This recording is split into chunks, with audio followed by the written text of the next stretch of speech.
అతి పరిశుద్ధుడా స్తుతి నైవేద్యము నీకే అర్పించి కీర్తింతును. అతి పరిశుద్ధుడా స్తుతి నైవేద్యము నీకే అర్పించి కీర్తింతును.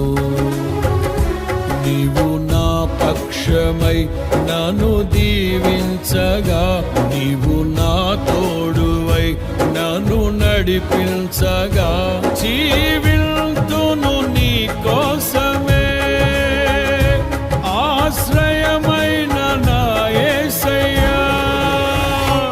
అతి పరిశుద్ధుడా స్తుతి నైవేద్యము నీకే అర్పించి కీర్తి